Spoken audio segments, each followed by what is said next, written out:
Hi folks, what's up ducks? So, we've had the High Court ruling. This changes something, and it's a win, if you can think of it as a win. So as you know, back in December, you would have seen on one of my previous vlogs, if you haven't seen it, go back, it's the High Court one. There was a ruling, it was Bell versus Tavistock, and it was a ruling that stopped all young people, all trans youth under the age of 18 from going on to puberty blockers. So they just stopped it. It was a ruling that the High Court ruled it had to stop, so it stopped. However, there's been a case. The case of AB versus Tavistock and Portman NHS Trust, funded by the Good Law Project's Trans Defence Fund, was heard early in March 2021, this year. And the High Court ruling was released on the 26th of March 2021. In brief, the High Court has ruled that trans kids can access puberty blockers as long as they have the consent of a loving parent, or both parents. Or I think it includes guardians as well. I hope so. I didn't see anything that said it didn't. So if you're adopted or you're fostered, I think the ruling is kind of the same. I don't think there's any discrepancy. If there is, let me know, because that would be horrific. But I don't think there is. It's a loving parent, a consenting adult or guardian who looks after you. If they consent to you going on to puberty blockers, you can. New High Court ruling, it's sort of like a win.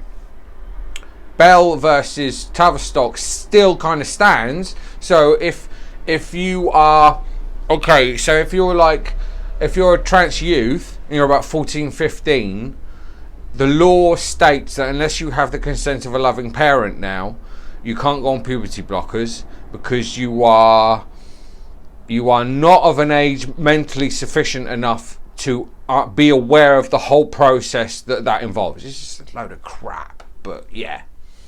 But this new High Court ruling that came down on the 26th of March, so only a few days ago, because today is the 29th, isn't it? Yeah, it's the 29th today. It's 29th of March 2020, so it only came down 3 days ago. So it is really good news. So it kind of sort of defines the situation slightly and gives it some more impetus. Now this does mean that some trans kids are going to lose out and aren't going to be able to go on to any sort of medical pathway for their transition until they're 18 plus. I'm not sure. Someone mentioned in the comments if 16-year-olds are deemed as adults to access healthcare. Should have looked this up beforehand, shouldn't I, really? I have seen a lot of Sean Afe's stuff. Look her stuff up, and her coverage of this is top notch. She does a far better job than I can. I mean, I'm just crap at this, really. I just do this for shits and giggles, really. But no, I do it because I love doing it. And I've got followers that follow me, and I do it for them. So it's a win. It's a sort of win. It sort of kind of reverses the situation as it was last time in December. Sort of doesn't, but it does. It makes it more clearer for us to understand as well. It's a win. Take it. It's progress. We're the butt of the culture wars at the moment. We are one of the axes on which the culture wars works, and we are getting kicked in the teeth all the time, and so the media coverage is horrific. But if anybody noticed over the last 3 days, where have they heard this news outside of pinknews.co.uk or Sean Afe's blogs and vlogs or the podcast she does, or maybe you heard it on Novara Media, which is where I first heard it from. Didn't hear it in the mainstream news. In fact, I tend to listen to LBC all day, and I heard nothing, nada, zilch, zilchio, zippo, nothing. But when the December ruling came down, they were all over that like a rash. So this isn't good news. This is good news to us, but it's not good news to the legacy media in the UK, who have a habit of kicking us in the teeth.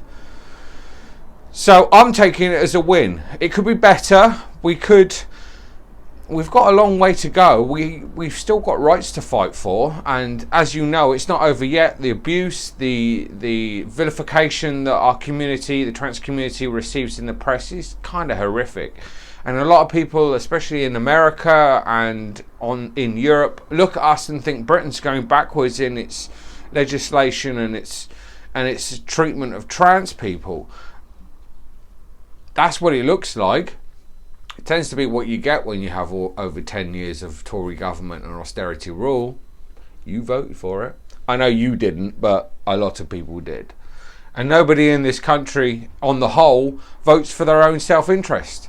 They always vote against their self-interest. Why? I'm still trying to work it out.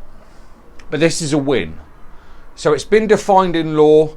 We've got a situation where kids who are coming up, if their parents are loving and encompass them and allow them to express themselves the way they wish to express themselves, it's a win. It clarifies the law as well after Bell versus Tavistock. It sort of clarifies the law, makes it clearer to understand.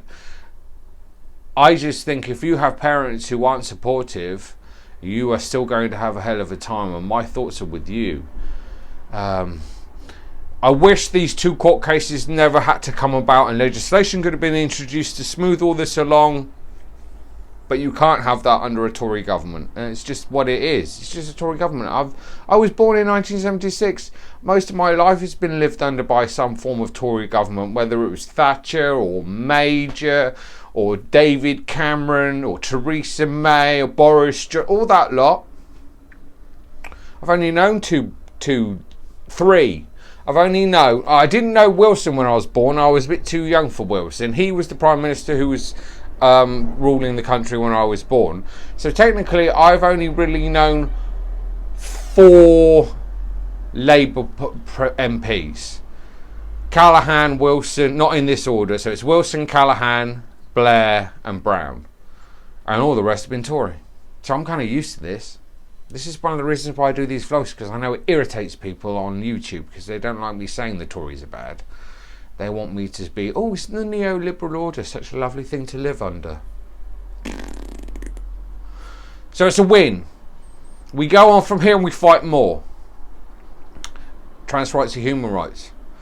And so if we all had our rights, regardless of who we were, if we were trans and we had all our human rights, then that would extend to everybody regardless of race, creed, colour, gender and expression and all the rest of it, because it just would. That's why trans rights are human rights. But it's a win, so we got a win. So this is why the title of this one is Yay. Yay. Thanks for watching, subscribers and YouTubers and Instagrammers, and I will see you again maybe quite shortly, because I'm going to do a couple of these up until Trans Day of Visibility, which is in a few days' time. So I will see you soon. Goodbye.